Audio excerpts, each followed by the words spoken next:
Programme ਸ਼ਮਾਦਾਨ ਦੇ ਵਿੱਚ ਤੁਸੀਂ ਇਸ ਵਕਤ ਰੇਡੀਓ ਪੰਜਾਬ ਟੁਡੇ ਦੇ ਬਠਿੰਡਾ ਸਟੂਡੀਓ ਤੋਂ ਲਾਈਵ ਜੁੜੇ ਹੋਏ। ਪ੍ਰੋਗਰਾਮ ਸੋਮਵਾਰ ਤੋਂ ਲੈ ਕੇ ਸ਼ੁੱਕਰਵਾਰ ਸ਼ਾਮ ਨੂੰ 5:30 ਦੇ ਉੱਤੇ ਲਾਈਵ ਪ੍ਰਸਾਰਿਤ ਕੀਤਾ ਜਾਂਦਾ ਹੈ।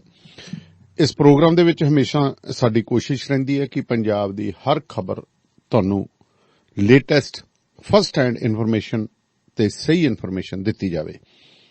ਸੋ ਡੇ 1 ਤੋਂ ਹੀ ਰੇਡੀਓ ਪੰਜਾਬ ਟੁਡੇ ਨੇ ਇੱਕ ਤੁਹਾਡੇ ਨਾਲ ਪ੍ਰੋਮਿਸ ਕੀਤਾ ਸੀਗਾ ਕਿ ਰੇਡੀਓ ਪੰਜਾਬ ਟੁਡੇ ਦੇ ਨਾ ਫੇਸਬੁੱਕ ਪੇਜ ਦੇ ਉੱਤੇ ਨਾ ਰੇਡੀਓ ਚੈਨਲ ਦੇ ਉੱਤੇ ਕਿਸੇ ਪ੍ਰਕਾਰ ਦੇ ਵਹਿਮਾਂ ਭਰਮਾਂ ਵਾਲੀ ਐਡ ਬਿਲਕੁਲ ਨਹੀਂ ਚਲਾਵਾਂਗੇ, ਮਿਸਲੀਡਿੰਗ ਐਡ ਬਿਲਕੁਲ ਨਹੀਂ ਚਲਾਵਾਂਗੇ।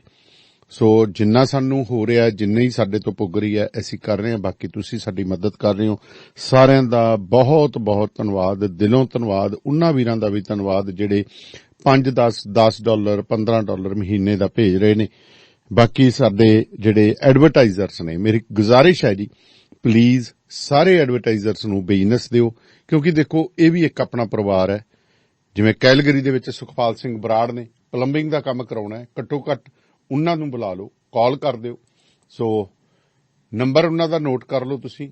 ਫਿਰ ਵੀ ਇੱਕ ਅੱਧੀ ਵਾਰੀ ਵੈਸੇ ਹੀ ਕਾਲ ਕਰ ਲਓ ਉਹਨਾਂ ਨੂੰ, ਭਾਈ ਕੱਲ ਨੂੰ ਲੋੜ ਹੋਈ ਤਾਂ ਤੇਰੇ ਤੋਂ ਕੰਮ ਜ਼ਰੂਰ ਕਰਾਵਾਂਗੇ, ਤੇਰੀ ਰੇਡੀਓ ਪੰਜਾਬ ਟੁਡੇ ਦੇ ਉੱਤੇ ਐਡ ਸੁਣਦੇ ਆ। ਫੋਨ ਨੰਬਰ ਹੈ 4036901235। Sukhpal Singh Brar superstar plumbing and heating ਵਾਲੇ 4036901235 ਦੇ ਉੱਤੇ ਸੰਪਰਕ ਕਰੋ। ਤੇ J&H ਐਕਸਪ੍ਰੈਸ ਸੈਟਲ ਵਾਲੇ ਮਨਮੋਹਨ ਧਾਲੀਵਾਲ ਨੂੰ ਓਨਰ ਆਪਰੇਟਰ ਤੇ ਡਰਾਈਵਰ ਚਾਹੀਦੇ ਨੇ ਜੀ। ਤੁਹਾਨੂੰ ਲੋਕਲ ਕੰਮ ਦਿੰਦੇ ਨੇ, ਸਵੇਰੇ ਜਾਓ ਸ਼ਾਮ ਨੂੰ ਵਾਪਸ। ਬਹੁਤ ਅੱਛੀ ਇਹਨਾਂ ਦੀ ਜਿਹੜੀ ਹੈ ਡੀਲਿੰਗ ਹੈ। ਪੰਜਾਬੀ ਦੇ ਵਿੱਚ ਵੀ ਤੁਹਾਡੇ ਲਈ ਡਿਸਪੈਚ ਕਰਦੇ ਨੇ। 206-550-0088 ਓਨਰ ਆਪਰੇਟਰ ਤੇ ਡਰਾਈਵਰ ਜਿਹੜੇ ਨੇ ਉਹ ਸੰਪਰਕ ਕਰ ਸਕਦੇ ਨੇ। J&H ਐਕਸਪ੍ਰੈਸ ਮਨਮੋਹਨ ਸਿੰਘ ਧਾਲੀਵਾਲ ਹੋਰਾਂ ਦੇ ਨਾਲ 206-550-0088। ਜਿਹੜੇ ਵੀਰ ਇਹ ਐਡ ਸੁਣ ਰਹੇ ਨੇ, ਮੇਰੀ ਗੱਲ ਸੁਣੀ, ਉਹ ਇੱਕ ਵਾਰੀ ਇਹਨਾਂ ਨੂੰ ਕਾਲ ਕਰਕੇ ਦੱਸ ਦਿਓ ਵੀ ਹਾਂਜੀ ਤੁਹਾਡੀ ਐਡ ਸੁਣੀ ਹੈ ਤੇ ਅਸੀਂ ਜਾਂ ਸੰਪਰਕ ਕਰਨਾ ਚਾਹੁੰਦੇ ਹੋ ਤਾਂ ਜ਼ਰੂਰ ਇੱਕ ਵਾਰੀ ਹਾਜ਼ਰੀ ਮੇਰੇ ਕੰਨੀਓ ਲਵਾ ਦਿਓ ਸਾਰੇ ਵੀਰ। ਉਹਨਾਂ ਨੂੰ ਘੱਟੋ ਘੱਟ ਇਹ ਲੱਗੇ ਕਿ ਹਾਂਜੀ ਰੇਡੀਓ ਪੰਜਾਬ ਟੁਡੇ ਨੂੰ ਦੇ ਉੱਤੇ ਜਿਹੜੀ ਐਡ ਚੱਲਦੀ ਹੈ ਉਹ ਸਾਡੇ ਸਾਰਿਆਂ ਕੋਲੇ ਪਹੁੰਚ ਗਈ ਹੈ। ਇਸੇ ਤਰ੍ਹਾਂ ਹੀ ਸੈਟਲ ਦੇ ਵਿੱਚ ਵਾਸ਼ਿੰਗਟਨ ਫਰੇਟ ਸਰਵਿਸ ਜੋ ਤੁਹਾਨੂੰ ਸੈਟਲ ਏਰੀਆ ਦੇ ਵਿੱਚ ਲੋਕਲ ਵਰਕ ਦਿੰਦੀ ਹੈ। ਡਿਸਪੈਚ ਪੰਜਾਬੀ ਤੇ ਅੰਗਰੇਜ਼ੀ ਚ ਹੈ ਜੀ। ਗੁਰਵਿੰਦਰ ਧਾਲੀਵਾਲ ਹੋਰਾਂ ਨਾਲ ਸੰਪਰਕ ਕਰੋ 206-354-4060। ਜਗਦੇਵ ਸੰਧੂ ਹੋਰਾਂ ਦੇ ਨਾਲ 253-266-6924। ਵੈਸੇ ਮੈਂ ਸਾਰੇ ਉਹਨਾਂ ਵੀਰਾਂ ਦਾ, ਟਰੱਕਰ ਵੀਰਾਂ ਦਾ ਧੰਨਵਾਦੀ ਹਾਂ ਜਿਹੜੇ ਰਿੰਗਟਨ ਫਿਊਲ ਸਟਾਪ ਤੇ ਲੋਸਟ ਹਿਲ ਟਰੈਵਲ ਸੈਂਟਰ ਤੇ ਜਾਂਦੇ ਨੇ ਜੀ। ਉੱਥੇ ਮੈਨੂੰ ਬੜਾ ਦੱਸਦੇ ਨੇ ਕਿ ਜੀ, ਦੱਸਦੇ ਹੁੰਦੇ ਆ ਕਿ ਰੇਡੀਓ ਪੰਜਾਬ ਟੁਡੇ ਤੇ ਤੁਹਾਡਾ ਐਡ ਸੁਣ ਕੇ ਅਸੀਂ ਇੱਥੇ ਆਏ ਹਾਂ। ਇਸੇ ਤਰ੍ਹਾਂ ਟਰੱਕ ਲਿਊਬ ਮੰਗਟ ਸਾਹਿਬ ਹੋਰੀ ਵੀ ਕਹਿੰਦੇ ਹੁੰਦੇ ਆ। ਸੋ ਟੋਰਾਂਟੋ ਦੇ ਵਿੱਚ ਵੀ ਜੇ ਤੇਲ ਬਦਲਾਉਣਾ ਹੈ ਤਾਂ ਜ਼ਰੂਰ ਕਰੋ। ਬਾਈ ਜੀ ਵਾਸ਼ਿੰਗਟਨ ਦੇ ਵਿੱਚ ਅਕਾਲ ਟਰੱਕ ਐਂਡ ਟ੍ਰੇਲਰ ਵਾਲੇ ਨੇ, ਉਹਨਾਂ ਦੇ ਕੋਲੇ ਵੀ ਆਪਣੀ ਹਾਜ਼ਰੀ ਲਵਾਇਆ ਕਰੋ ਜੀ। ਸੋ ਕਿਉਂਕਿ ਬਿਲਕੁਲ ਜਿਹੜਾ ਹੈਗਾ ਸੈਂਟਰ ਦੇ ਵਿੱਚ ਤੁਹਾਨੂੰ ਪੈਂਦਾ ਤੇ ਕੈਨੇਡਾ, ਟਰਾਂਸ ਕੈਨੇਡਾ ਚੱਲਣ ਵਾਲੇ ਵੀਰ ਜ਼ਰੂਰ ਬਾਈ ਜੀ ਹੋਰਾਂ ਨਾਲ, ਪਨੇਸਰ ਸਾਹਿਬ ਹੋਰਾਂ ਦੇ ਨਾਲ ਸੰਪਰਕ ਕਰਿਆ ਕਰੋ। ਸੋ ਪ੍ਰੋਗਰਾਮ ਦੇ ਵਿੱਚ ਹੁਣ ਆਪਾਂ ਖਬਰਾਂ ਦਾ ਸਿਲਸਿਲਾ ਸ਼ੁਰੂ ਕਰਾਂਗੇ। ਸਾਡੇ ਨਾਲ ਰਜੀਵ ਭਾਸਕਰ ਜੀ ਤੇ ਹੋਰ ਸਾਰੇ ਜੁੜਨਗੇ। ਸੋ ਸਭ ਤੋਂ ਵੱਡੀ ਗੱਲ ਇਹ ਹੈ ਕਿ ਖੇਤੀ ਕਾਨੂੰਨ ਜਿਹੜਾ ਹੈਗਾ ਉਹਦੇ ਵਿਰੁੱਧ ਦੇ ਵਿੱਚ ਜਿਹੜੇ ਲੋਕ ਇਕੱਠੇ ਹੋਏ ਨੇ, ਜੋ ਅੱਜ ਹਾਲਾਤ ਚੱਲ ਰਹੇ ਨੇ, ਉਹਦੇ ਸਭ ਤੋਂ ਵੱਡੀ ਗੱਲ ਇਕਜੁੱਟਤਾ ਦੀ ਸਾਹਮਣੇ ਆਈ ਹੈ ਕਿ ਘੱਟੋ ਘੱਟ ਇੱਕ ਮਸਲੇ ਦੇ ਉੱਤੇ ਇਕਜੁੱਟ ਹੋਏ ਨੇ। ਕਿਸਾਨੀ ਏਕਾ ਦੇ ਲਈ ਸਾਥ ਦਿੱਤਾ ਹੈ ਪੋਲੀਟੀਸ਼ੀਅਨਸ ਨੇ, ਕਿਉਂਕਿ ਤੁਹਾਨੂੰ ਪਤਾ ਹੈ ਕਿ ਪੋਲੀਟੀਸ਼ੀਅਨ ਕਿਸੇ ਦੀ ਵੀ ਬੀਜੇਪੀ ਵਾਲਿਆਂ ਦਾ ਮਜਬੂਰੀ ਬਣ ਗਈ ਆ ਕਿ ਉਹ ਨਹੀਂ ਸਾਥ ਦੇ ਸਕੇ। ਉਹ ਵਿਧਾਨ ਸਭਾ ਚ ਨਹੀਂ ਗਏ। ਬਾਦਲ ਸਾਹਿਬ ਚਲੋ ਬਜ਼ੁਰਗ ਨੇ, ਉਹ ਨਹੀਂ ਗਏ। ਤੇ ਪੱਟੀ ਸਾਹਿਬ ਨਾਲ ਜਿਵੇਂ ਮੈਂ ਕਹਿ ਰਿਹਾ ਸੀਗਾ ਕਿ ਚਲੋ 114, ਮੈਂ ਕਿਹਾ ਜੀ, ਉਹ ਕਹਿੰਦੇ 115 ਨਹੀਂ ਗਏ। ਮੈਂ ਕਿਹਾ ਜੀ 114 ਕਹਿੰਦੇ ਅਕਾਲੀ ਦਲ ਗਿਆ। ਚਲੋ ਮੈਂ ਇਹ ਗੱਲ ਮੰਨ ਲਈ ਵੀ 114 ਨਹੀਂ 114.5 ਦੀ ਗੱਲ ਕਰ ਲਓ। ਸੋ ਭਾਸਕਰ ਸਾਹਿਬ ਮੇਰੇ ਨਾਲ ਨੇ। ਭਾਸਕਰ ਸਾਹਿਬ ਸਤਿ ਸ੍ਰੀ ਅਕਾਲ ਜੀ। ਭਾਸਕਰ ਸਾਹਿਬ, ਤਮਾਮ ਸਿਨੇਰੀਓ ਦੇ ਉੱਤੇ ਗੱਲ ਕਰੀਏ, ਵਾਈਡ ਇਹਨੂੰ ਦੂਰ ਦ੍ਰਿਸ਼ਟੀ ਦੇ ਨਾਲ ਨਜ਼ਰ ਮਾਰੀਏ ਤਾਂ ਪੰਜਾਬ ਦੇ ਵਿੱਚ ਜਿਸ ਢੰਗ ਦੇ ਨਾਲ ਕਿਸਾਨ ਅੰਦੋਲਨ ਚੱਲ ਰਿਹਾ, ਜੇਕਰ ਪਿਛੋਕੜ ਦੇ ਵਿੱਚ ਵੀ ਜਾਈਏ ਤਾਂ ਜੇ ਆਪਾਂ ਗੱਲ ਕਰੀਏ ਅੰਗਰੇਜ਼ਾਂ ਨੂੰ ਇਸ ਧਰਤੀ ਤੋਂ ਜਾਣ ਦੇ ਲਈ ਮਜਬੂਰ ਕਰਨਾ, ਉਹ ਵੀ ਪੰਜਾਬੀਆਂ ਨੇ ਕੀਤਾ। ਸਾਰੇ ਹਿੰਦੁਸਤਾਨ ਦੀ ਨਜ਼ਰ, ਸਾਰੇ ਭਾਰਤ ਦੀ ਨਜ਼ਰ ਪੰਜਾਬ ਤੇ ਹੈ। ਜੀ ਜੀ ਬਿਲਕੁਲ ਠੀਕ ਕਹਿ ਰਹੇ ਹੋ। ਹੁਣ ਦੇਖੋ, ਜਦੋਂ ਵੀ ਕੋਈ ਪੰਜਾਬ ਵਿੱਚੋਂ ਕ੍ਰਾਂਤੀ ਉੱਠੀ ਜੀ, ਉਹਦਾ ਕੋਈ ਸਿੱਟਾ ਨਿਕਲਿਆ ਹਮੇਸ਼ਾ, ਔਰ ਖਾਸ ਕਰਕੇ ਕਿਸਾਨਾਂ ਦੀ ਗੱਲ ਕੀਤੀ ਜਾਏ ਜੀ, ਤੇ ਪੰਜਾਬ ਦੇ ਵਿੱਚ ਕਿਸਾਨ ਔਰ ਕਿਸਾਨ ਪੰਜਾਬ ਦੇ ਵਿੱਚ ਜੀ, ਦੋਨੋਂ ਹੀ ਬੜੇ ਇੰਪੋਰਟੈਂਟ ਹੈਗੇ ਆ। ਬਿਨਾਂ ਪੰਜਾਬ ਕਿਸਾਨਾਂ ਦੇ ਪੰਜਾਬ ਨਹੀਂ ਹੈਗਾ ਜੀ। ਹੁਣ ਇਹ ਗੱਲ ਕਿਸਾਨਾਂ ਦੀ ਅਣਖ ਦੀ ਸੀਗੀ, ਕਿਸਾਨਾਂ ਦੀ ਰੋਟੀ ਦੀ ਸੀਗੀ, ਜਿਹਦੇ ਕਰਕੇ ਇਹ ਐਜੀਟੇਸ਼ਨ ਸ਼ੁਰੂ ਹੋਇਆ। ਔਰ ਐਜੀਟੇਸ਼ਨ ਤੋਂ ਬਾਅਦ ਜੀ ਸੂਬੇ ਦੀ ਸਰਕਾਰ ਭਾਵੇਂ ਉਹ ਸ਼ੁਰੂ ਤੋਂ ਹੀ ਇਹਨਾਂ 3 ਕਾਨੂੰਨਾਂ ਦੇ ਖਿਲਾਫ ਸੀਗੀ, ਉਹਨਾਂ ਨੇ ਜਿਹੜਾ ਕੱਲ ਅਸੈਂਬਲੀ ਦੇ ਵਿੱਚ ਉਹਨਾਂ ਕਾਨੂੰਨਾਂ ਦੇ ਖਿਲਾਫ ਇੱਕ ਕਾਨੂੰਨ ਪਾਸ ਕੀਤਾ ਔਰ ਪਾਸ ਕਰਕੇ ਗਵਰਨਰ ਨੂੰ ਦਿੱਤਾ। ਹੁਣ ਸਭ ਤੋਂ ਵੱਡਾ ਸਵਾਲ ਹੁੰਦਾ ਅੱਗੇ ਕੀ। ਹੁਣ ਪਾਰਲੀਮੈਂਟ ਨੇ ਜਿਹੜਾ ਐਕਟ ਪਾਸ ਕੀਤਾ ਹੋਏ ਜੀ, ਕੀ ਸੂਬੇ ਨੂੰ ਅਧਿਕਾਰ ਹੈਗਾ ਕਿ ਉਹਨੂੰ ਸੁਪਰਸੀਡ ਕਰਕੇ ਕੋਈ ਨਵਾਂ ਕਾਨੂੰਨ ਬਣਾ ਸਕਦਾ ਹੈ? ਇਹਦੇ ਉੱਤੇ ਵੱਖ-ਵੱਖ ਰਾਇਆਂ ਹੈਗੀਆਂ ਕਾਨੂੰਨੀ ਐਕਸਪਰਟਸ ਦੀ ਜੀ। ਕੋਈ ਕਹਿੰਦੇ ਨੇ ਖੇਤੀਬਾੜੀ ਸਟੇਟ ਸਬਜੈਕਟ ਹੈਗਾ ਤੇ ਸਟੇਟ ਦੇ ਵਿੱਚ, ਸਟੇਟ ਦੇ ਰਾਈਟਸ ਦੇ ਵਿੱਚ, ਸਟੇਟ ਸਬਜੈਕਟ ਦੇ ਵਿੱਚ ਸੈਂਟਰ ਨੇ ਇੰਟਰਵੀਨ ਕੀਤਾ, ਉਹ ਵੀ ਬਿਨਾਂ ਸਟੇਟ ਨੂੰ ਕੰਸਲਟ ਕੀਤੇ ਹੋਏ, ਔਰ ਇੱਕ ਨਵਾਂ ਕਾਨੂੰਨ 3 ਕਾਨੂੰਨ ਨਵੇਂ ਬਣਾਏ ਜੋ ਸਿੱਧਾ ਸਟੇਟ ਦੇ ਐਗਰੀਕਲਚਰ ਰਾਈਟਸ ਦੇ ਉੱਤੇ ਇੰਟਰਵੈਂਸ਼ਨ ਸੀਗਾ। ਹੁਣ ਉਹਨਾਂ ਕਾਨੂੰਨਾਂ ਦੇ ਖਿਲਾਫ ਸੂਬੇ ਦੀ ਸਰਕਾਰ ਨੇ ਆਪਣਾ ਇੱਕ ਬਿੱਲ ਪਾਸ ਕਰਕੇ ਗਵਰਨਰ ਨੂੰ ਭੇਜਿਆ।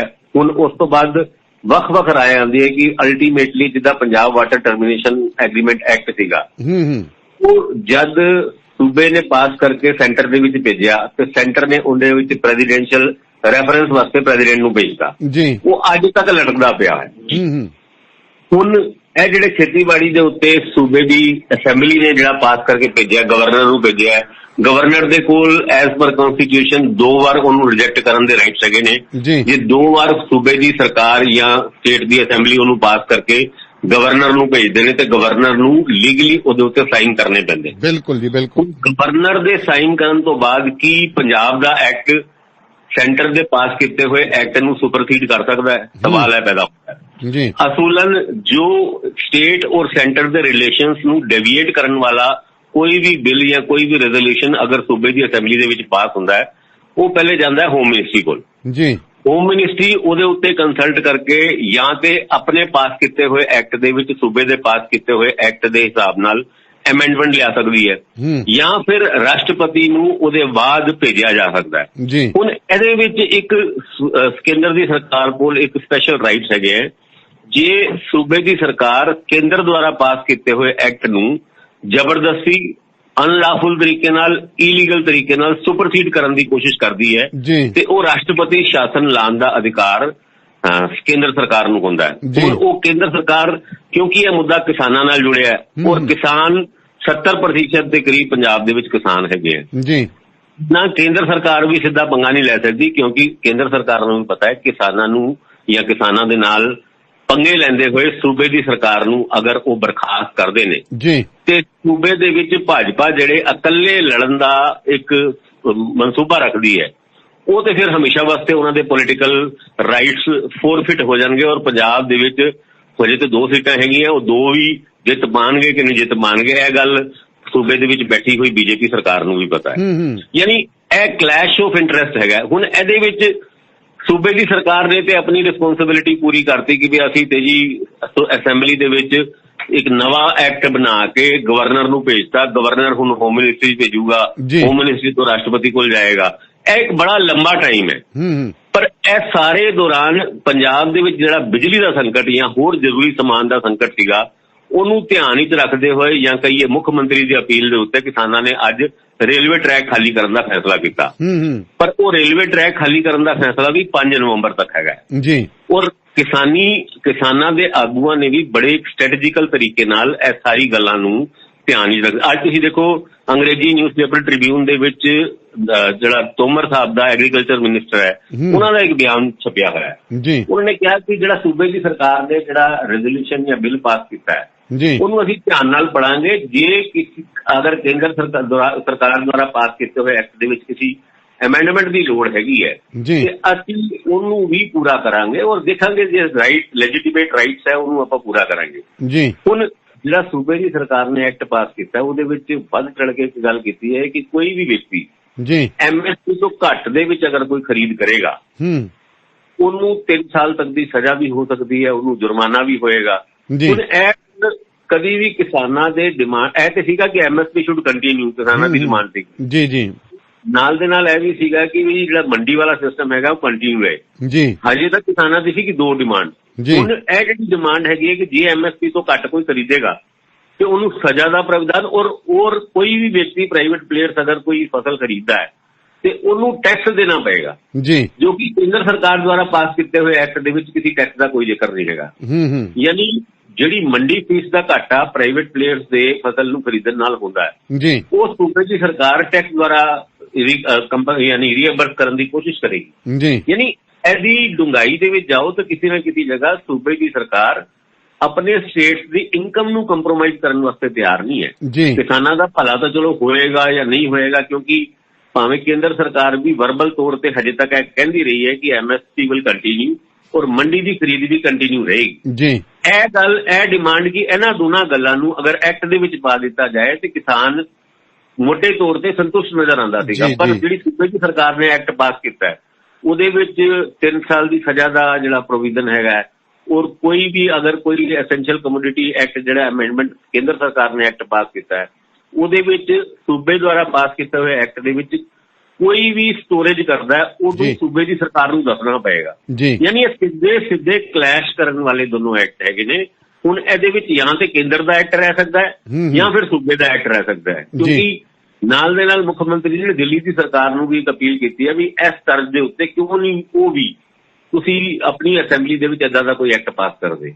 ਹੁਣ ਵੈਸਟ ਬੰਗਾਲ ਜਾਂ ਕਈ ਸੂਬੇ ਹੈਗੇ ਜਿਹਦੇ ਵਿੱਚ ਨੌਨ BJP ਸਰਕਾਰ ਹੈ, ਜੇ ਸਾਰੀ ਨੌਨ BJP ਸਰਕਾਰ ਏਦਾਂ ਦੇ ਐਕਟ ਆਪਣੀ ਅਸੈਂਬਲੀ ਦੇ ਵਿੱਚ ਪਾਸ ਕਰ ਦਿੰਦੀ ਹੈ ਤੇ ਸੈਂਟਰ ਦੇ ਪਾਸ ਕੀਤੇ ਹੋਏ ਐਕਟ ਦੀ ਕੋਈ ਵੈਲਿਊ ਨਹੀਂ ਹੈ। ਗੱਲ ਸਿਰਫ ਕਿਸਾਨਾਂ ਦੇ ਮੁੱਦੇ ਤੱਕ ਨਹੀਂ ਖੜੀ, ਹੋਰ ਵੀ ਕਈ ਏਦਾਂ ਦੇ ਐਕਟ ਹੈਗੇ ਜਿਹੜੇ ਪਾਰਲੀਮੈਂਟ ਵਿੱਚ ਪਾਸ ਹੁੰਦੇ ਹੋ ਸਕਦਾ ਉਹ ਕਿਸੇ ਸੂਬੇ ਦੇ ਇੰਟਰਸਟ ਵਿੱਚ ਕਲੈਸ਼ ਕਰਦੇ ਹੋਣ ਤੇ ਉਹ ਸੂਬਾ ਅੱਗੇ ਤੋਂ ਕੇਂਦਰ ਦੁਆਰਾ ਪਾਸ ਕੀਤੇ ਹੋਏ ਐਕਟ ਦੇ ਖਿਲਾਫ ਆਪਣੀ ਅਸੈਂਬਲੀ ਦੇ ਵਿੱਚ ਇੱਕ ਐਕਟ ਪਾਸ ਕਰਕੇ ਸੈਂਟਰ ਦੇ ਰਾਈਟਸ ਨੂੰ ਨੇਗੇਟ ਕਰਨ ਦੀ ਕੋਸ਼ਿਸ਼ ਕਰ ਸਕਦਾ ਹੈ। ਇਹ ਇੱਕ ਵੱਡੀ ਘਾਤ ਜਾਂ ਵੱਡਾ ਅਟੈਕ ਹੈਗਾ ਸੈਂਟਰ ਸਟੇਟ ਰਿਲੇਸ਼ਨ ਦੇ ਵਿੱਚ, ਫੈਡਰਲ ਸਿਸਟਮ ਦੇ ਵਿੱਚ। ਔਰ ਫੈਡਰਲ ਸਿਸਟਮ ਦੇ ਵਿੱਚ BJP ਆਪਣੇ ਆਪ ਨੂੰ ਘਿਰੀ ਨਜ਼ਰ ਆਉਂਦੀ ਹੈ ਕਿਸਾਨਾਂ ਦੇ ਮੁੱਦੇ ਤੇ। ਹਾਲਾਂਕਿ ਮੈਨੂੰ ਇਹ ਲੱਗਦਾ ਕਿ BJP ਨੇ ਆਪਣੇ ਅੰਦਰ ਮਨ ਸ਼ਾਇਦ ਬਣਾਇਆ ਹੋਇਆ ਕਿ ਕਿਸਾਨਾਂ ਦੀ ਡਿਮਾਂਡ ਨੂੰ ਇੱਕ ਟੇਬਲ ਤੇ ਲਿਆ ਕੇ ਪਹਿਲੇ ਉਹਨਾਂ ਨੂੰ ਸਮਝਾਉਣ ਦੀ ਕੋਸ਼ਿਸ਼ ਕਰਾਂਗਾ, ਫਿਰ ਉਹਨਾਂ ਦੀ ਜਿਹੜੀ ਮਾੜੀ ਮੋਟੀ ਜੀ ਡਿਮਾਂਡ ਹੈਗੀ ਹੈ ਉਹ ਐਕਟ ਅਮੈਂਡਮੈਂਟ ਪਾ ਕੇ ਆਪਾਂ ਪਾਸ ਕਰ ਦਾਂਗੇ।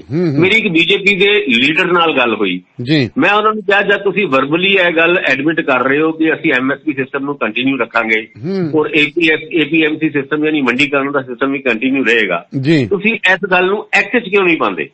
ਤੇ ਉਹਨਾਂ ਦਾ ਜਵਾਬ ਸੀਗਾ ਕਿ ਇਹ ਜਿਹੜੇ ਦੋਨੋਂ ਚੀਜ਼ਾਂ ਹੈਗੀਆਂ ਭਾਵੇਂ ਉਹ ਮੰਡੀਕਰਨ ਹੋਏ ਜਾਂ ਉਹ MSP ਸਿਸਟਮ ਹੋਏ, ਅੱਜ ਤੱਕ ਉਹਦਾ ਜ਼ਿਕਰ ਸਾਡੇ ਕਨਸਟੀਟਿਊਸ਼ਨ ਦੇ ਵਿੱਚ ਨਹੀਂ ਹੈ।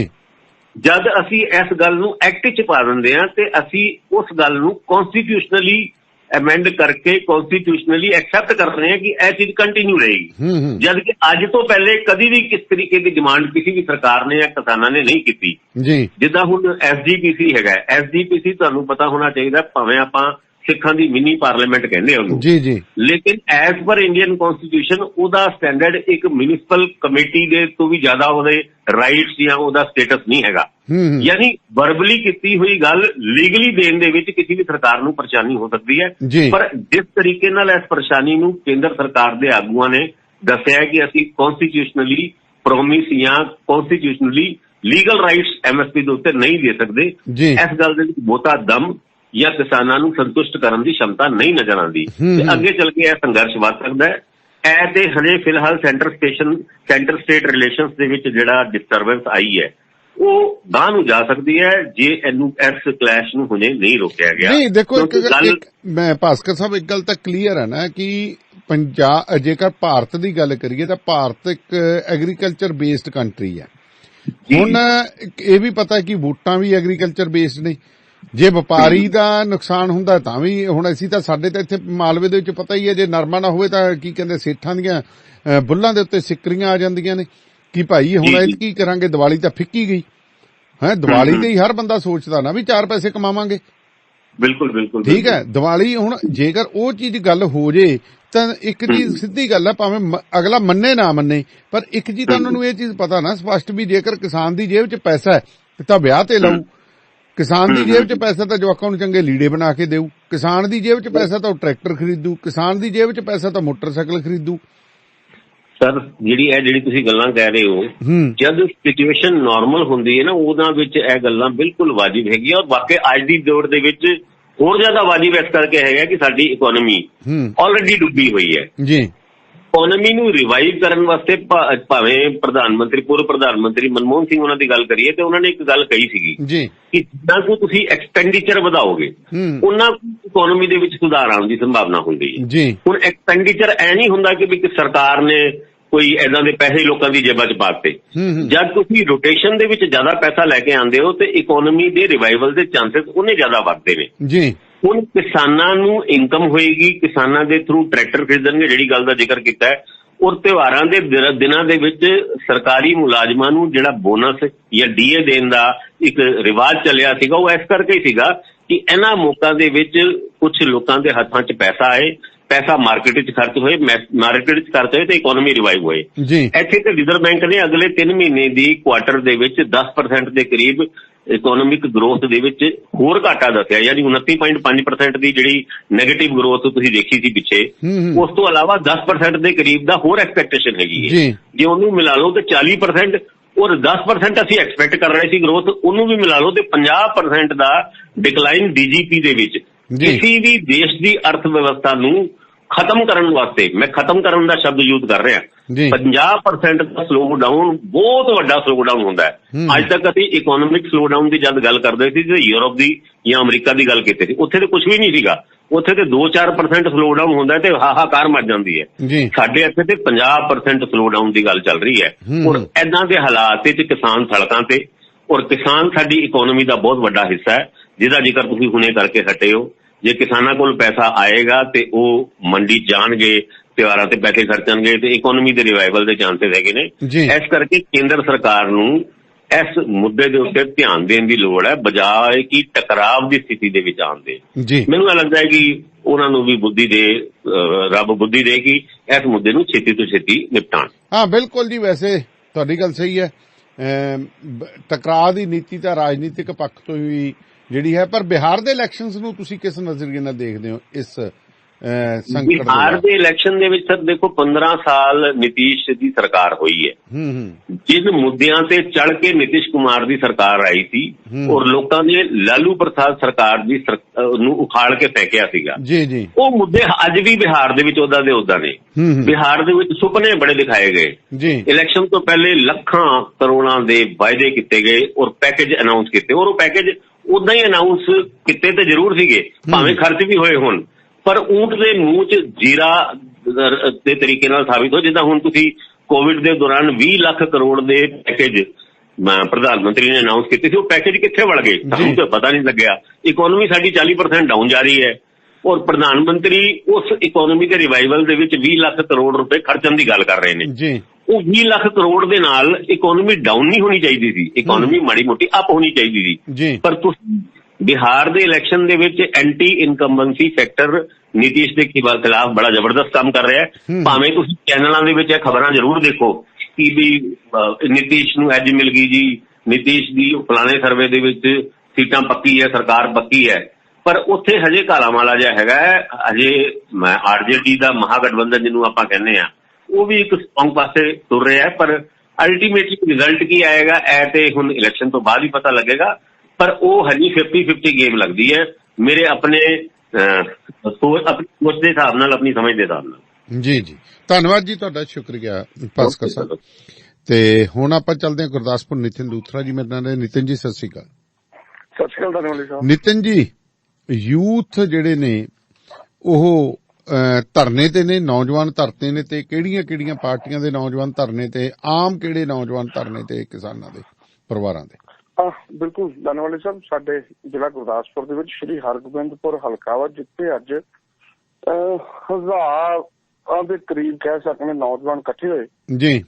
ਤੇ ਪਹਿਲਾਂ ਤੇ ਕਟ ਆਊਟਸ ਲੈ ਕੇ ਜਿਹੜੇ ਨਰਿੰਦਰ ਮੋਦੀ ਦੇ, ਉਹਨਾਂ ਨੂੰ ਜੁੱਤੀਆਂ ਦਾ ਹਾਰ ਪਾ ਕੇ, ਕਾਫੀ ਸਾਰੇ ਕਟ ਆਊਟ ਸਨ ਜਿਨ੍ਹਾਂ ਨੂੰ ਹਾਰ ਪਾ ਕੇ ਤੇ ਸ਼ਹਿਰ ਦੇ ਵਿੱਚ ਘੁੰਮੇ ਤੇ ਨਾਲ ਨਰਿੰਦਰ ਮੋਦੀ ਦੀ ਅਰਥੀ ਲੈ ਕੇ ਘੁੰਮੇ ਜੀ। ਸ਼ਹਿਰ ਦੇ ਵਿੱਚ ਜਾ ਕੇ ਉਹਨਾਂ ਨੇ ਅਰਥੀ ਫੂਕ ਮੁਜ਼ਾਹਰਾ ਵੀ ਕੀਤਾ ਤੇ ਬੀਜੇਪੀ ਸਰਕਾਰ ਦੇ ਖਿਲਾਫ ਜੰਮ ਕੇ ਨਾਅਰੇਬਾਜ਼ੀ ਵੀ ਕੀਤੀ ਤੇ ਇਹ ਗੱਲ ਕਹੀ ਕਿ ਇਹ ਹੁਣ ਰਵਾਇਤੀ ਕਿਸਾਨ ਨਹੀਂ ਰਹੇ ਪੁਰਾਣੇ। ਅੱਜ ਦਾ ਕਿਸਾਨ ਪੜ੍ਹਿਆ ਲਿਖਿਆ ਹੈ, ਅੱਜ ਦੇ ਕਿਸਾਨ ਦਾ ਬੱਚਾ ਵੀ ਪੜ੍ਹਿਆ ਲਿਖਿਆ ਹੈ। ਸੋ ਏਡੀ ਛੇਤੀ ਅਸੀਂ ਗੁਲਾਮੀ ਨੂੰ ਹੱਥ ਨਹੀਂ ਪੈਣ ਦਿੰਦੇ ਤੇ ਨਾ ਹੀ ਕਿਤੇ ਬੀਜੇਪੀ ਗਵਰਨਮੈਂਟ ਇਹ ਗੱਲ ਸੋਚੇ ਕਿ ਕਦੀ ਉਹਨਾਂ ਦੇ ਅਡਾਨੀ ਅੰਬਾਨੀ ਆ ਕੇ ਇੱਥੇ ਜ਼ਮੀਨਾਂ ਦੇ ਕਬਜ਼ੇ ਕਰ ਲੈਣਗੇ ਜਾਂ ਫਿਰ ਇੱਥੇ ਦੀ ਮਾਰਕੀਟ ਨੂੰ ਕੈਪਚਰ ਕਰ ਲੈਣਗੇ। ਅਸੀਂ ਵਿਰੋਧ ਵਿੱਚ ਹਾਂ ਔਰ ਵਿਰੋਧ ਵਿੱਚ ਹੀ ਰਵਾਂਗੇ। ਇਹ ਗੱਲ ਯੂਥ ਦਾ ਕਹਿਣਾ ਸੀ। ਨਾਲ ਦੀ ਨਾਲ ਉਹਨਾਂ ਨੇ ਇਹ ਵੀ ਗੱਲ ਕਹੀ ਕਿ ਜਿਹੜੇ ਵੀ ਇਹ ਕੰਪਨੀਆਂ ਦੇ ਮਾਲਕ ਜਦੋਂ ਕਦੀ ਸ਼ੰਭੂ ਬੈਰੀਅਰ ਟੱਪਣਗੇ ਤੇ ਉਹਨਾਂ ਨੂੰ ਦੱਸ ਦੇਵਾਂਗੇ ਕਿ ਪੰਜਾਬ ਦੇ ਹਾਲਾਤ ਕੀ ਨੇ, ਪੰਜਾਬ ਦਾ ਨੌਜਵਾਨ ਕੀ ਚਾਹੁੰਦਾ ਹੈ। ਸੋ ਉਹਨਾਂ ਨੇ ਇਹ ਵੀ ਗੱਲ ਨਾਲ ਨਾਲ ਕਹੀ ਕਿ ਆਉਣ ਵਾਲੇ ਦਿਨਾਂ ਦੇ ਵਿੱਚ ਕਿਸੇ ਤਰ੍ਹਾਂ ਦਾ ਵੀ ਸੰਘਰਸ਼ ਕਰਨਾ ਪਵੇ, ਯੂਥ ਹੁਣ ਜਾਗ ਚੁੱਕਾ ਹੈ ਕਿਉਂਕਿ ਯੂਥ ਹੀ ਦੇਸ਼ ਨੂੰ ਅੱਗੇ ਲੈ ਕੇ ਜਾਂਦਾ ਹੈ ਤੇ ਅਸੀਂ ਆਪਣੇ ਪੰਜਾਬ ਦੇ ਉੱਪਰ ਇਹ ਜਿਹੜੇ ਕਾਨੂੰਨ ਨੇ ਇਹਨਾਂ ਨੂੰ ਲਾਗੂ ਨਹੀਂ ਹੋਣ ਦਿੰਦੇ। ਦੂਸਰੇ ਪਾਸੇ ਜਿਹੜੀ ਕੱਲ ਵਿਧਾਨ ਸਭਾ ਦੀ ਕਾਰਵਾਈ ਦੀ ਵੀ ਉਹਨਾਂ ਨਾਲ ਗੱਲ ਕੀਤੀ ਗਈ ਤਾਂ ਉਹਨਾਂ ਨੇ ਇੱਕ ਪਾਸੇ ਸੰਤੁਸ਼ਟੀ ਵੀ ਜਤਾਈ ਹੈ ਕਿ ਚਲੋ ਕਿਸੇ ਨੇ ਅੱਗੇ ਵੱਧ ਕੇ ਪਹਿਲ ਕਦਮੀ ਕੀਤੀ। ਬੇਸ਼ੱਕ ਗਵਰਨਰ ਕੋਲ ਚਲਾ ਗਿਆ ਜਾਂ ਆਪਣੇ ਖਾਤੇ ਚੋਂ ਕੱਢ ਕੇ ਗਵਰਨਰ ਦੇ ਖਾਤੇ 'ਚ ਪਾ ਦਿੱਤਾ ਗਿਆ ਜਾਂ ਫਿਰ ਉਹ ਰਾਸ਼ਟਰਪਤੀ ਦੇ ਖਾਤੇ ਚਲਾ ਜਾਏਗਾ, ਲੇਕਿਨ ਕਿਸੇ ਨਾ ਕਿਸੇ ਨੇ ਪਹਿਲ ਤੇ ਕੀਤੀ ਜੀ। ਸੋ ਇਹ ਦੇਖਣ ਵਾਲੀ ਗੱਲ ਵਾ ਕਿ ਹੁਣ ਇਹਦੇ ਰਿਜ਼ਲਟਸ ਕੀ ਆਉਣਗੇ। ਲੇਕਿਨ ਯੂਥ ਜਿਹੜਾ ਵਾ ਹੁਣ ਕਿਹਾ ਜਾ ਸਕਦਾ ਕਿ ਆਪ ਮੁਹਾਰੇ ਉੱਠ ਕੇ ਸੜਕਾਂ ਦੇ ਉੱਤਰ ਆਇਆ ਵਾ ਤੇ ਪ੍ਰਦਰਸ਼ਨ ਕਰ ਰਿਹਾ ਜੀ। ਸੋ ਧੰਨਵਾਦ ਜੀ ਤੁਹਾਡਾ ਤੇ ਮਿਹਰਬਾਨੀ। ਸੋ ਇਹ ਸਨ ਨਿਤਿਨ ਲੂਥਰਾ ਜੀ। ਸੋ ਪ੍ਰੋਗਰਾਮ ਚੱਲ ਰਿਹਾ ਜੀ ਸ਼ਮਾਦਾਨ ਤੇ ਮੈਂ ਸਵਰਨ ਸਿੰਘ ਦਾਨੇਵਾਲੀਆ ਤੁਹਾਡੇ ਨਾਲ ਇਸ ਵਕਤ ਜੁੜਿਆ ਹੋਇਆ। ਸੋ ਖੇਤੀ ਕਾਨੂੰਨ ਦੇ ਉੱਤੇ ਵੀ ਗੱਲਾਂ ਬਾਤਾਂ ਹੋ ਰਹੀਆਂ ਨੇ, ਪ੍ਰੋਗਰਾਮ ਅੱਗੇ ਵੀ ਲੈ ਕੇ ਜਾ ਰਹੇ ਹਾਂ।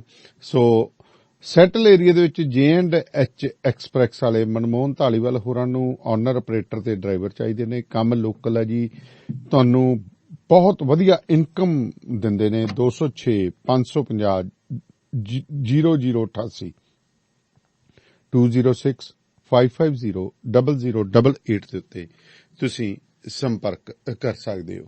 ਸੋ ਅੱਗੇ ਹੁਣ ਚੱਲਦੇ ਹਾਂ ਜੀ ਚੰਡੀਗੜ੍ਹ। ਹਰਜੀਤ ਮਠਾੜੂ ਮੇਰੇ ਨਾਲ ਨੇ। ਹਰਜੀਤ ਜੀ ਸਤਿ ਸ੍ਰੀ ਅਕਾਲ।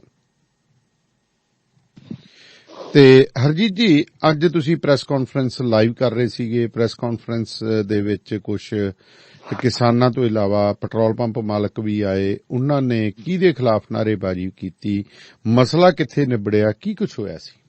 ਜੀ ਦਾਨੇਵਾਲੀ ਸਾਹਿਬ ਦੱਸਣਾ ਚਾਹਾਂਗੇ, ਜਿਵੇਂ ਕਿਸਾਨਾਂ ਤੇ ਜਿਹੜੇ 3 ਕਾਲੇ ਕਾਨੂੰਨ ਕੇਂਦਰ ਸਰਕਾਰ ਵੱਲੋਂ ਲਗਾਏ ਗਏ ਸੀਗੇ, ਜਿਹਦੇ ਕਰਕੇ ਪੰਜਾਬ ਸਰਕਾਰ ਨੂੰ ਸਪੈਸ਼ਲ ਇਜਲਾਸ ਵੀ ਬੁਲਾਉਣਾ ਪਿਆ ਸੀ 19 ਤੇ 20 ਤਰੀਕ ਨੂੰ। ਜਿਸ ਤੋਂ ਬਾਅਦ ਅੱਜ 21 ਤਰੀਕ ਨੂੰ ਜਿਹੜਾ ਕਿਸਾਨਾਂ ਵੱਲੋਂ ਦੁਬਾਰਾ ਜਿਹੜੀ ਇਹ ਮੀਟਿੰਗ ਰੱਖੀ ਗਈ ਸੀ ਕਿਸਾਨ ਜਥੇਬੰਦੀਆਂ ਵੱਲੋਂ ਕਿਸਾਨ ਭਵਨ ਚੰਡੀਗੜ੍ਹ ਦੇ ਵਿੱਚ, ਤੇ ਜਿਹਦੇ ਵਿੱਚ ਮਤਲਬ ਪੰਜਾਬ ਦੇ ਵਿਧਾਇਕ ਤ੍ਰਿਪਤਿੰਦਰ ਬਾਜਵਾ, ਸੁਖ ਸਰਕਾਰੀਆ ਤੇ ਸੁਖਜਿੰਦਰ ਰੰਧਾਵਾ ਜੀ ਵੀ ਉੱਥੇ ਆਏ ਸੀ, ਜਿਨ੍ਹਾਂ ਨੇ ਮਤਲਬ ਕਿਸਾਨ ਜਥੇਬੰਦੀਆਂ ਨਾਲ ਆ ਕੇ ਆਪਣੀ ਗੱਲਬਾਤ ਕੀਤੀ। ਜਿਸ ਤੋਂ ਬਾਅਦ ਕਿਸਾਨ ਜਥੇਬੰਦੀਆਂ ਨੇ ਫੈਸਲਾ ਲਿਆ ਸੀ ਕਿ ਮਾਲ ਗੱਡੀਆਂ ਜਿਹੜੀਆਂ ਨੇ ਅੱਜ ਤੋਂ 5 ਨਵੰਬਰ ਤੱਕ ਚਲਾਈਆਂ ਜਾਣਗੀਆਂ।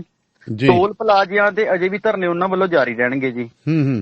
ਤੇ ਰੇਲ ਲਾਈਨਾਂ ਬੰਦ ਰਹਿਣਗੀਆਂ, ਪਰ ਉਹਨਾਂ ਵਾਸਤੇ ਉਹ ਬੰਦ ਰਹਿਣਗੀਆਂ ਜਿਵੇਂ ਮਤਲਬ ਪਬਲਿਕ ਦੇ ਆਉਣ ਜਾਣ ਵਾਸਤੇ, ਪਰ ਜਿਹੜੀਆਂ ਮਤਲਬ ਮਾਲ ਗੱਡੀਆਂ ਨੇ ਉਹ ਖੋਲ ਦਿੱਤੀਆਂ ਗਈਆਂ ਨੇ ਉਹਨਾਂ ਵੱਲੋਂ ਜੀ।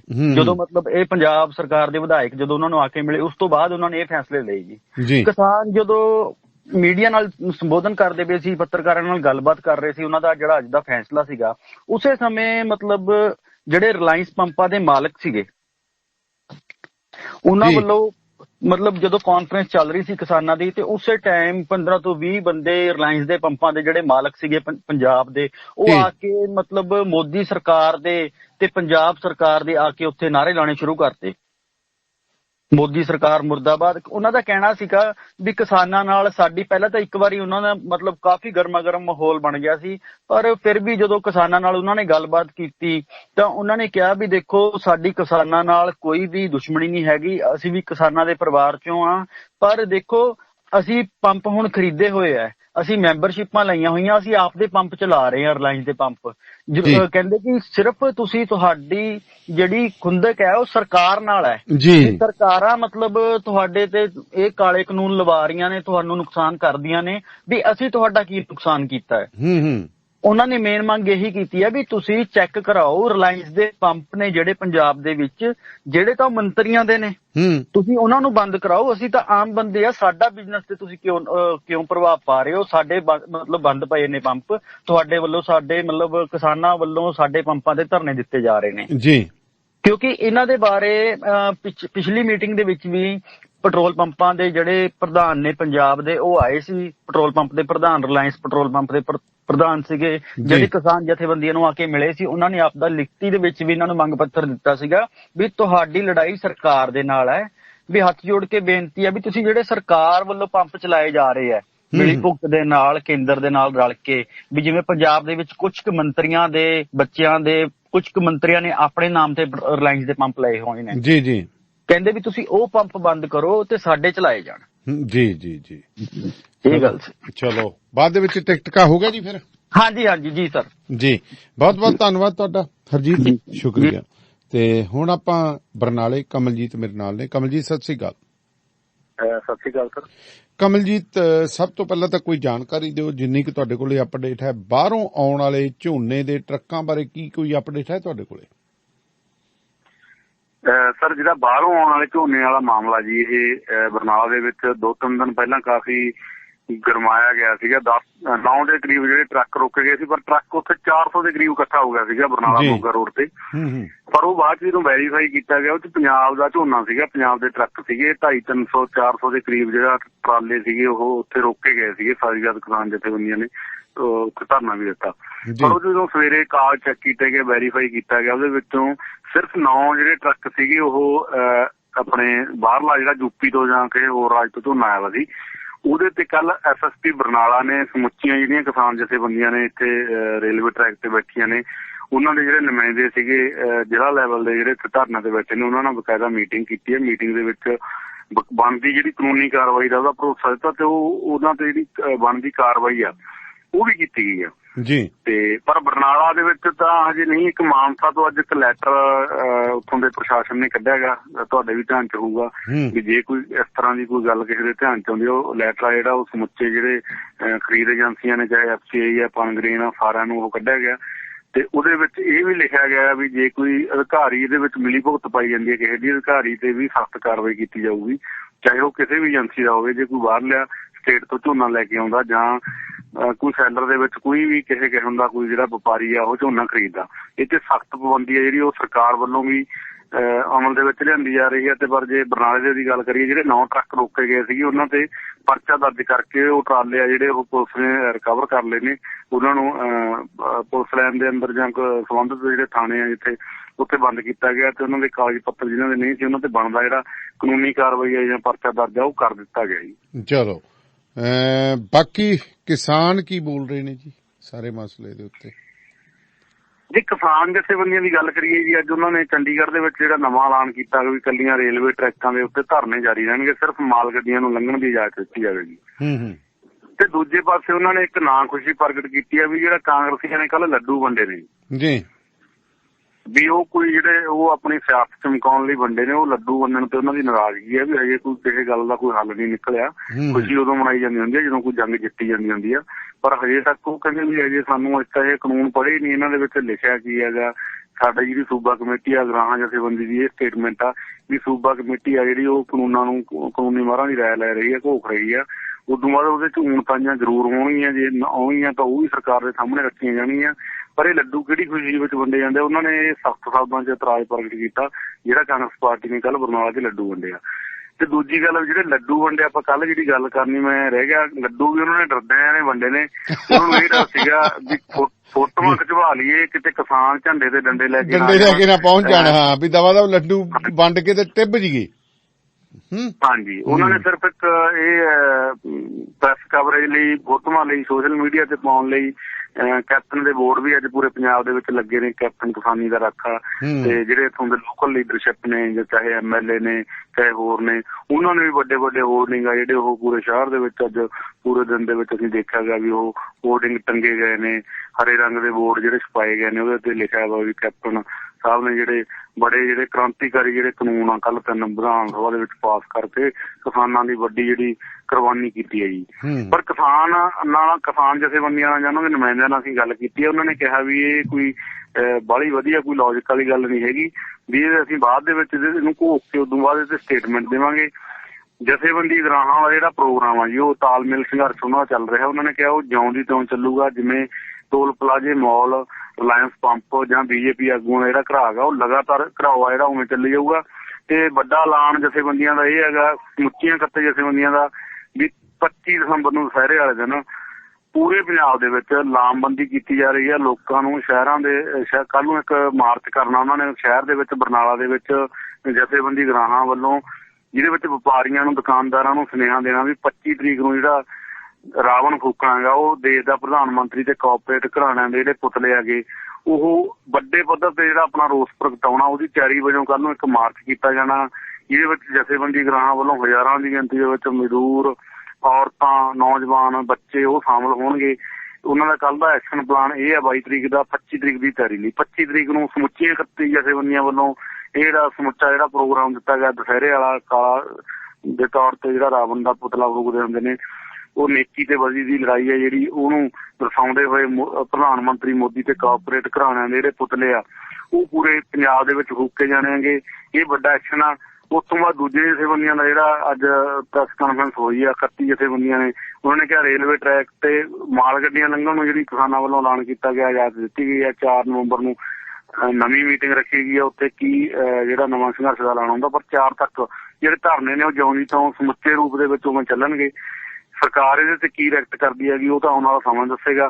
ਪਰ ਜਥੇਬੰਦੀਆਂ ਦਾ ਐਲਾਨ ਆ ਵੀ ਸਟੇਸ਼ਨ ਦੇ ਉੱਤੇ ਸਿਰਫ ਮਾਲ ਗੱਡੀਆਂ ਨੂੰ ਲਾਂਘਾ ਦਿੱਤਾ ਜਾਊਗਾ, ਤੇ ਦੂਸਰਾ ਜਿਹੜਾ ਪ੍ਰੋਟੈਸਟ ਆ ਕੇਂਦਰ ਤੇ ਪੰਜਾਬ ਸਰਕਾਰ ਖਿਲਾਫ ਜਿਉਂ ਦੀ ਤੋਂ ਉਵੇਂ ਬਹਾਲ ਰੱਖਿਆ ਜਾਊ। ਮਿਹਰਬਾਨੀ। ਤੇ ਅਮਨਦੀਪ ਜੀ ਸਤਿ ਸ਼੍ਰੀ ਅਕਾਲ।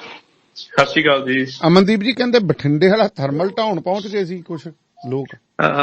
ਜੀ ਬਿਲਕੁਲ, ਅੱਜ ਜਿਹੜਾ ਹੈਗਾ ਬਠਿੰਡਾ ਦਾ ਜਿਹੜਾ ਥਰਮਲ ਪਲਾਂਟ ਆ, ਜਿਹਨੂੰ ਆਪਾਂ ਕਹਿ ਦਿੰਦੇ ਪਹਿਚਾਣ ਆ ਬਠਿੰਡੇ ਦੀ ਜੋ, ਤੇ ਉਹਦਾ ਜਿਹੜਾ ਇੱਕ ਢਾਉਣ ਦਾ ਠੇਕਾ ਬੰਬੇ ਦੀ ਕੰਪਨੀ ਨੂੰ ਦਿੱਤਾ ਗਿਆ ਹੈ, ਤੇ ਉਹਨਾਂ ਵੱਲੋਂ ਅੱਜ ਪੂਜਾ ਅਰਚਨਾ ਰੱਖੀ ਗਈ ਸੀ, ਜਿਸ ਤੋਂ ਬਾਅਦ ਉਹਨਾਂ ਆਪਦੇ ਕੰਮ ਦੀ ਸ਼ੁਰੂਆਤ ਕਰਨੀ ਸੀਗੀ ਜੀ, ਜਿਸ ਦੀ ਭਿਣਕ ਜਿਹੜੇ ਕਿਸਾਨ ਜਥੇਬੰਦੀਆਂ ਨੂੰ ਲੱਗ ਗਈਆਂ ਜੋ ਪਿਛਲੇ ਕਈ ਦਿਨਾਂ ਸੰਘਰਸ਼ ਕਰ ਰਹੀਆਂ ਬਠਿੰਡਾ ਦੇ ਰੇਲਵੇ ਟਰੈਕ ਤੇ ਬੈਠੇ ਆ ਜੀ।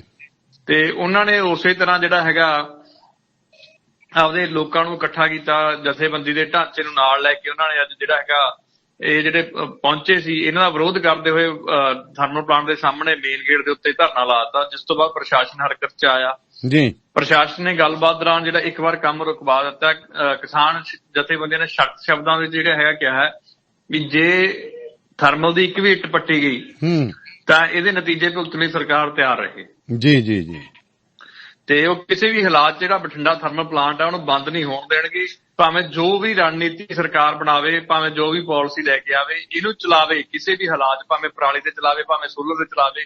ਪਰ ਉਹ ਜਿਹੜੇ ਬਠਿੰਡੇ ਦੀ ਪਹਿਚਾਣ ਹੈ ਸ਼੍ਰੀ ਗੁਰੂ ਨਾਨਕ ਦੇਵ ਥਰਮਲ ਪਲਾਂਟ ਬਠਿੰਡਾ, ਇਹਨੂੰ ਕਿਸੇ ਵੀ ਹਾਲਾਤ ਦੇ ਵਿੱਚ ਜਿਹੜਾ ਹੈਗਾ ਢਾਉਣ ਦੀ ਜਿਹੜੀ ਹੈਗੀ ਹੈ ਹਮਾਕਤ ਨਹੀਂ ਹੋਣ ਦੇਣਗੇ ਜੀ। ਦੱਸੋ। ਚਲੋ, ਤੇ ਇੱਕ ਵੀਡੀਓ ਵਾਇਰਲ ਹੋਈ ਹੈ ਜੀ, ਕਹਿੰਦੇ ਡਕੈਤ ਕਿਸੇ ਦੇ ਘਰੇ ਪਹੁੰਚ ਗਏ ਸੀ ਡਕੈਤੀ ਮਾਰਨ, ਉਹਦੀ ਕੋਈ ਅਪਡੇਟ ਹੈ ਤੁਹਾਡੇ ਕੋਲ? ਦੇਖੋ ਜੀ, ਫਿਲਹਾਲ ਪੁਲਿਸ ਜਾਂਚ ਦੀ ਗੱਲ ਕਰ ਰਹੀ ਹੈ। 2 ਵੱਡੇ ਮਾਮਲੇ ਨੇ। ਇੱਕ ਇਹਦੀ ਗੱਲ ਕਰਦੇ ਆ ਕਿ ਰਾਮਪੁਰਾ ਫੂਲ ਦੇ ਨੇੜੇ ਗੁਟਕਾ ਸਾਹਿਬ ਦੇ ਅੰਗ ਖਿਲਾਰੇ ਗਏ ਨੇ ਜੀ, ਉਹਨੂੰ ਵੀ ਲੈ ਕੇ ਜਿਹੜਾ ਹੈਗਾ ਪੁਲਿਸ ਨੇ ਜਿਹੜਾ ਹੈਗਾ ਜਾਂਚ ਸ਼ੁਰੂ ਕਰ ਦਿੱਤੀ ਹੈ। ਫਿਲਹਾਲ ਮਾਮਲਾ ਸੰਵੇਦਨਸ਼ੀਲ ਹੋਣ ਕਰਕੇ ਕੋਈ ਵੀ ਸਟੇਟਮੈਂਟ ਹਾਲੇ ਤੱਕ ਜਿਹੜਾ ਹੈਗਾ ਪੁਲਿਸ ਵਿਭਾਗ ਵੱਲੋਂ ਜਾਰੀ ਨਹੀਂ ਕੀਤੀ ਗਈ। ਰਾਤ ਮੌਕੇ ਤੇ ਜਿਹੜਾ ਹੈਗਾ SSP ਬਠਿੰਡਾ ਪਹੁੰਚੇ ਸੀ ਤੇ ਉਹਨਾਂ ਵੱਲੋਂ ਜਿਹੜਾ ਹੈ ਲੋਕਾਂ ਨੂੰ ਅਗਰਾਹ ਕੀਤਾ ਸੀ ਵੀ ਇਸ ਮਾਮਲੇ ਨੂੰ ਲੈ ਕੇ ਵੀ ਕਿਸੇ ਵੀ ਅਫਵਾਹਾਂ ਤੋਂ ਬਚਿਆ ਜਾਵੇ ਤੇ ਇਸ ਮਾਮਲੇ ਨੂੰ ਜਲਦ ਹੱਲ ਕਰ ਲਿਆ ਜਾਊਗਾ। ਤੇ ਜਿਹੜਾ ਹੈਗਾ ਮਾਮਲਾ ਸੰਵੇਦਨਸ਼ੀਲ ਹੋਣ ਕਰਕੇ ਵਾਰ-ਵਾਰ ਪੁਲਿਸ ਡਿਪਾਰਟਮੈਂਟ ਵੱਲੋਂ ਲੋਕਾਂ ਨੂੰ ਅਪੀਲ ਵੀ ਕੀਤੀ ਗਈ ਹੈ ਤੇ ਉਹਨਾਂ ਵੱਲੋਂ ਜਾਣਕਾਰੀ ਜਿਹੜੀ ਹੈ ਦਿੱਤੀ ਗਈ ਹੈ ਵੀ ਫਿਲਹਾਲ ਜਿਹੜਾ ਇਸ ਮਾਮਲੇ ਦੇ ਵਿੱਚ ਅਸੀਂ ਲੈ ਕੇ ਬੜੇ ਸਖਤ ਐਕਸ਼ਨ ਦੇ ਮੋਡ 'ਚ ਆ ਤੇ ਆਉਂਦੇ 1-2 ਦਿਨਾਂ ਦੇ ਵਿੱਚ ਜਿਹੜੇ ਦੋਸ਼ੀ ਨੇ ਉਹਨਾਂ ਨੂੰ ਅਸੀਂ ਗ੍ਰਿਫਤਾਰ ਵੀ ਕਰ ਲਵਾਂਗੇ। ਸੋ ਮਿਹਰਬਾਨੀ ਜੀ, ਧੰਨਵਾਦ ਤੁਹਾਡਾ ਗੋਸਲ ਸਾਹਿਬ, ਸ਼ੁਕਰੀਆ। ਧੰਨਵਾਦ। ਸੋ ਪ੍ਰੋਗਰਾਮ ਸ਼ਮਾਦਾਨ ਇੱਥੇ ਹੀ ਸਮਾਪਤ ਕਰਨ ਦੀ ਆਗਿਆ ਚਾਹੀਦੀ। ਧੰਨਵਾਦ। क्षमादान।